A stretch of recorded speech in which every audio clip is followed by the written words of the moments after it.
Correction exercice 3, type bac. Dans la première partie, partie A, on me demande de déterminer f' de 5. F' de 5, je vous rappelle que c'est le coefficient directeur de la tangente au point d'abscisse 5, que moi je note T indice 5 dans la leçon généralement, et qui ici est le coefficient directeur de la tangente en B.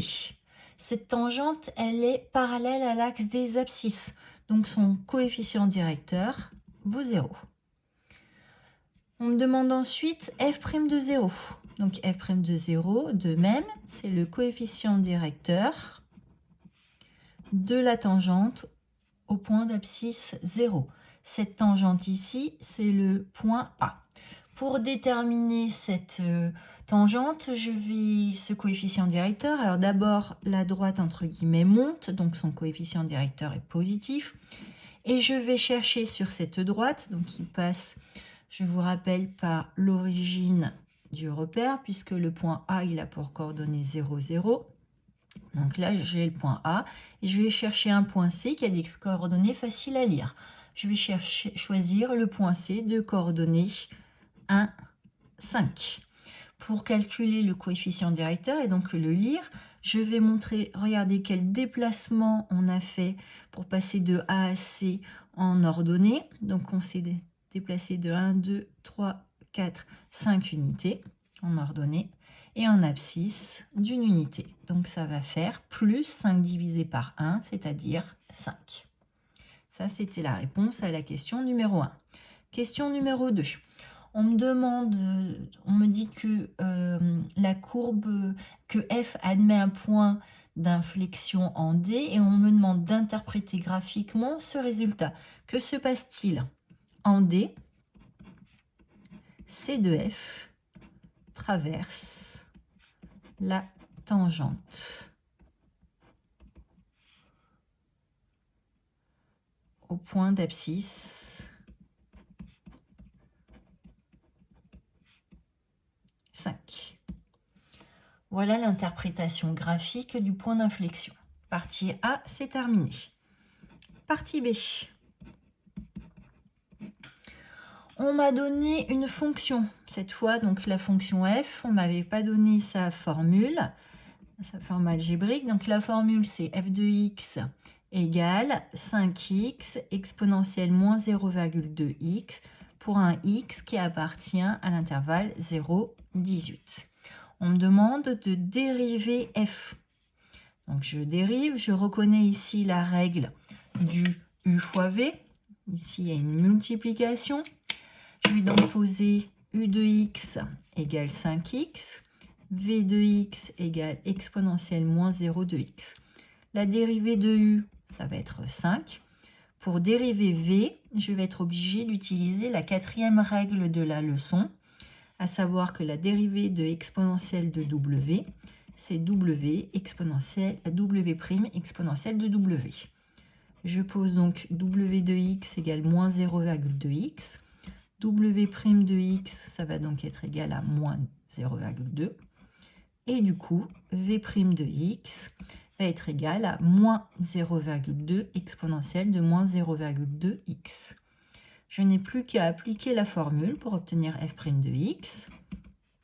C'est u' 5 fois v exponentielle de moins 0,2x plus moins, donc plus v', c'est-à-dire plus moins, je vais écrire moins 0,2 exponentielle moins 0,2x fois 5x. Ça, c'est la dérivée, ce n'est pas la forme la plus appropriée. Je vois que je peux mettre exponentielle de moins 2 en facteur. Donc ça me donne exponentielle de moins 0,2x en facteur. Alors exponentielle de moins 0,2x, ça multiplie 5. Et ça multiplie aussi moins 0,2 qui multiplie 5x. Autrement dit, j'ai exponentielle moins 0,2x, facteur de 5 moins x. C'est ce qu'on me demandait de montrer dans la question numéro 1. On demande ensuite d'étudier le signe de cette dérivée afin d'en déduire les variations de f. Donc, je vais mettre la suite ici. Alors, on travaille sur l'intervalle 0, 18. Je vais m'intéresser ici, f', c'est un produit. J'ai la règle du produit appris au collège. Donc, je vais m'intéresser au signe de exponentielle moins 2x. Je vais m'intéresser au signe de 5 moins x.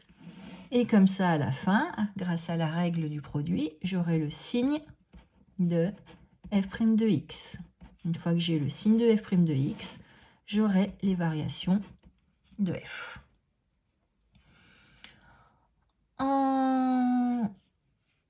Concernant le premier, exponentielle, c'est une fonction qui est strictement positive, donc je ne vais avoir que des plus à mettre ici. Ici, 5 moins x, c'est une fonction affine. Je vais donc commencer par regarder l'endroit où 5 moins x s'annule. C'est quand 5 est égal à x. Donc, il y a une racine qui va être 5. Maintenant, il faut que je détermine les signes à positionner dans les deux cases. Il faut que je regarde donc le coefficient directeur de cette fonction affine. Le coefficient directeur, ça va être moins 1. Comme moins 1 est négatif, je vais avoir affaire à une fonction affine qui va être décroissante. Donc, elle va d'abord être positive, s'annuler et être ensuite négative. On a dit qu'exponentielle était une fonction qui était strictement positive sur R. Donc, ici, il n'y a que des plus. Et ensuite, j'applique la règle des signes. Plus fois plus, plus. Quelque chose fois 0, 0. Plus fois moins, moins. J'ai donc affaire à une fonction qui est croissante, puis décroissante.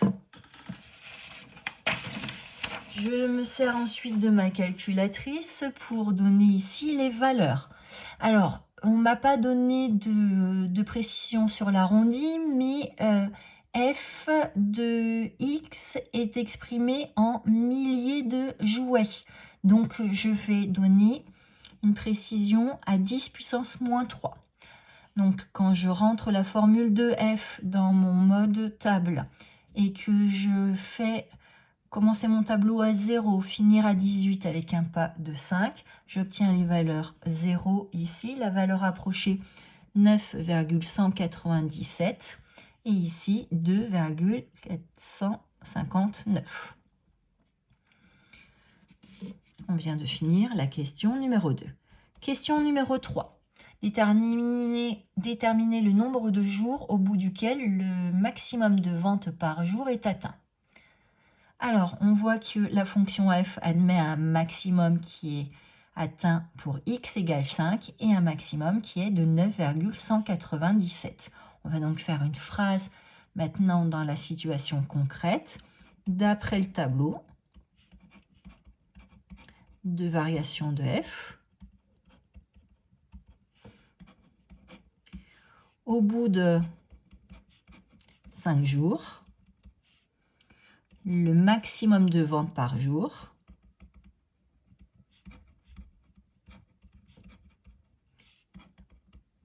est d'environ 9,197 milliers de jouets, c'est-à-dire 9197 jouets.